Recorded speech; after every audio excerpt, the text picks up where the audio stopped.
चलिए देखते हैं सेट नंबर 2।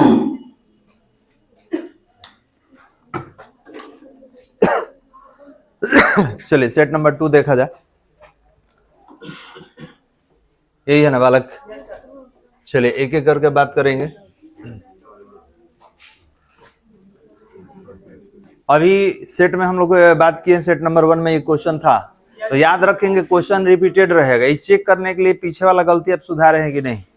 क्वेश्चन कहीं कहीं रिपीटेड होगा, ये चेक करने के लिए पीछे वाला आप गलती सुधारे हैं या नहीं, क्योंकि जो भी गलती आप किए हैं उसको जाके एनालाइज करना है, वीडियो देख के सुधारना है कि क्या गलती किए हैं, ताकि अगला बार गलती रिपीट नहीं हो। कह रहा है कि एक स्थिर आवेश उत्पन्न करता है, ये पहले भी आ चुका है कि स्थिर आवेश क्या उत्पन्न करेगा, केवल और केवल विद्युतीय क्षेत्र। क्लियर है बालक? स्थिर आवेश क्या उत्पन्न करेगा, केवल और केवल विद्युतीय क्षेत्र। आते हैं क्वेश्चन नंबर 2 में। कह रहा है 100 ग्राम पानी में इलेक्ट्रॉनों की संख्या करीब करीब बराबर होगा। ठीक है, क्वेश्चन नंबर 2 ध्यान देंगे। सबसे पहले ये बताइए कि पानी कितना है, 100 ग्राम। तो आपको निकालना है कि 100 ग्राम में कितना मोल होगा। तो याद रखेंगे, अगर मोलों की संख्या निकालिएगा तो 100 ग्राम पानी है, और ये बताइए कि H2O को वाटर कहते हैं, तो ऑक्सीजन का 16, हाइड्रोजन का 2, टोटल कितना हुआ 18। तो ये डिवाइड कीजिएगा तो 5.55 इतना मोल आ जाएगा, इतना मोल। हमको क्या निकालना है, तो हमको निकालना है इलेक्ट्रॉनों का संख्या। तो याद रखेंगे 100 ग्राम जल में इलेक्ट्रॉनों की संख्या, तो याद रखेंगे कि पहले तो इतना मोल में निकालना है, तो इतना से गुना कर लेंगे। और आपको मालूम है एवोगाड्रो नंबर, एक मोल में एवोगाड्रो नंबर 6.023 इंटू 10⁻23, तो उतना से गुना कराइए, 6.023 इंटू 10⁻23 हो गया बालक। और एक इलेक्ट्रॉन का चार्ज, नहीं इसमें टोटल कितना इलेक्ट्रॉन है H2O में, तो H2O में इसका 2 हो गया और इसका 8 हो गया, टोटल 10 से गुना करा दीजिए। ये टोटल को हल कर लीजिएगा, टोटल सॉल्व कीजिएगा तो रिजल्ट आएगा ये 3.34 इंटू 10⁻25। रिजल्ट कितना आएगा, रिजल्ट आएगा 3.34 इंटू 10⁻25, और इलेक्ट्रॉनों का संख्या है तो इतना इलेक्ट्रॉन आएगा बालक। बात समझ में आ रहा है? ये आप क्या निकाले हैं, 18 क्या है, तो याद रखेंगे 18 जो आप लिखे हैं वो एटॉमिक मास नंबर है। आप देखे होंगे द्रव्यमान संख्या ऊपर लिखा रहता है, तो याद रखेंगे ये एटॉमिक मास नंबर है। और हम क्या निकाल लिए, तो हम निकाल लिए मोलों का संख्या, 100 ग्राम में कितना मोल, तो इतना मोल। अब कर 100 ग्राम में इलेक्ट्रॉन का संख्या बताइए, तो नंबर ऑफ मोल हो गया, एवोगाड्रो नंबर हो गया, एवोगाड्रो नंबर हो जाएगा यहाँ से यहाँ तक।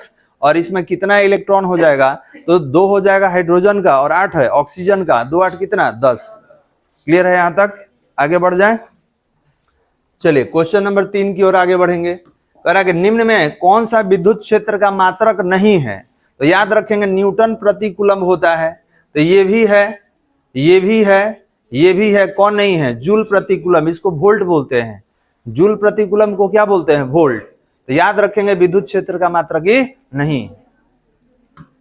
चलिए अगला क्वेश्चन कह रहा है कि -5 माइक्रोकूलम तथा +15 माइक्रोकूलम निर्वात में एक दूसरे से 20 सेंटीमीटर की दूरी पर स्थित है, तो इन दोनों पर लगने वाले बलों का अनुपात, कोई भी आवेश दे दे, कोई भी दूरी दे दे, बल का अनुपात हमेशा कितना होगा, 1:1। कल ही बात हुआ था। चलिए कह रहा है कि निम्नलिखित में से किसका अस्तित्व संभव नहीं है, मतलब कौन आवेश नहीं हो सकता है।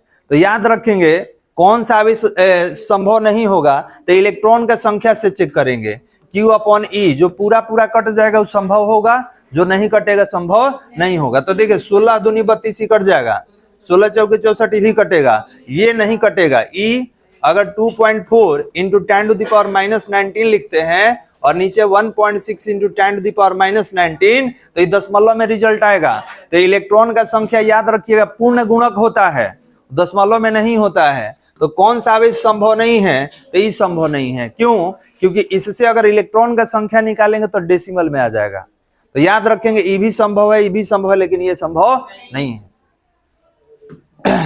चलिए 6 नंबर कह रहा है कि षष्ठभुज है और सब पर बराबर आवेश है और सबका दूरी भी बराबर है, तो आपसे क्या कर रहा है कि जो केंद्र में आवेश है उस पर कितना सब मिलके बल लगाएगा, तो बिंदु आवेश के कारण तीव्रता निकालना है या दो आवेशों के बीच बल निकालना है, तो आप बोलेंगे सर एक का निकाल लिया जाए। तो याद रखेंगे दोनों के बीच लगने वाला बल कूलम्ब का बल होता है, और ये होगा 1/4 pi epsilon not Q1 into Q2 upon R²। तो दूरी तो इसका A है, A का है, 6 को बैठा है तो 6 से गुना, और जानते हैं आवेश बराबर है दूरी बराबर है तो 6 से गुना करा देंगे। तो ऑप्शन नंबर कितना हो जाएगा? बी। क्लियर है बालक? सब अलग रहता तब तो अलग अलग निकालते, लेकिन जब सब एक ही है तो एक का निकाल के 6 से गुना कर दीजिए। चलिए 7 नंबर, विद्युत आवेशों के बीच बल का नियम दिया जाता है किसके द्वारा? तो याद रखेंगे कूलम्ब के नियम के द्वारा आवेशों के बीच बल निकाला जाता है। 8 नंबर क्वेश्चन, एक कूलम्ब वह आवेश है जो शून्य में, शून्य मतलब निर्वात में 1 मीटर की दूरी पर स्थित समान आवेश पर लगता है। तो याद रखेंगे F बराबर 1/4 पाई एप्सिलॉन नॉट, और आवेश कितना? Q1 Q2 upon R²। आवेश को बोला है 1 कूलम्ब कर लीजिए और दूरी को 1 मीटर, तो इसका वैल्यू कितना होता है? 9 × 10 के पावर 9, और 1 × 1/1 तो कितना हुआ? 9 × 10 के पावर 9 मात्रक क्या होगा? न्यूटन बल है। तो ऑप्शन नंबर सी ये होगा, option number C is the right answer. जो गलती बनाए हैं देख लीजिएगा।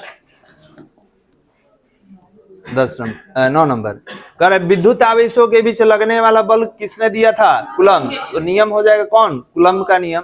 कर इलेक्ट्रॉन पर आवेश होता है तो इलेक्ट्रॉन पर -1.6 × 10⁻⁻19 कूलम्ब।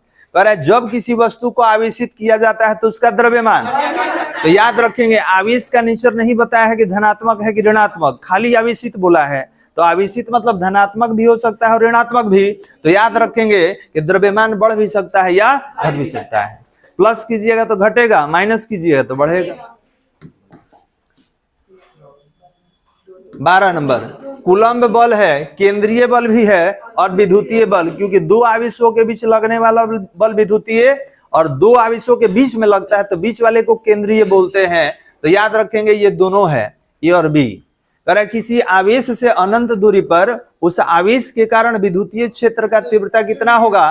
तो याद रखेंगे अनंत दूरी पर तीव्रता क्या होता है? शून्य। विभव क्या होगा? शून्य।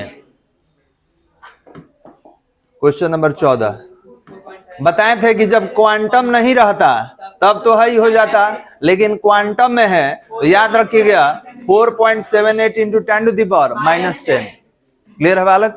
ये बता चुके हैं, ये क्वांटम में ये SU है।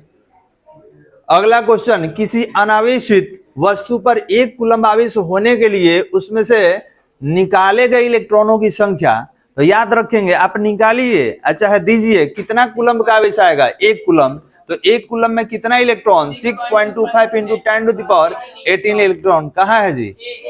तो इतना इलेक्ट्रॉन हम क्या करेंगे? उसमें से निकाल लेंगे। निकालने के बाद वो प्लस होगा कि माइनस? प्लस। स्थिर विद्युत क्षेत्र होता है संरक्षित। चलिए अगला क्वेश्चन 17 नंबर, कह रहा है कि चालक पदार्थ से बने असीमित आवेशित पतली चादर की सतह के निकट स्थित किसी बिंदु पर विद्युतीय क्षेत्र की तीव्रता का मान कितना होता है? σ/2ε0। आवेश का ऐसा ही मात्रा क्या होता है? कूलम्ब होता है।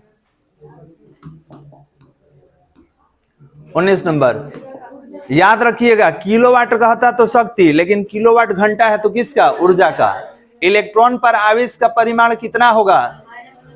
-1.6 × 10⁻⁻19 कूलम्ब। मुक्त आकाश का पारावैद्युतता कितना होता है?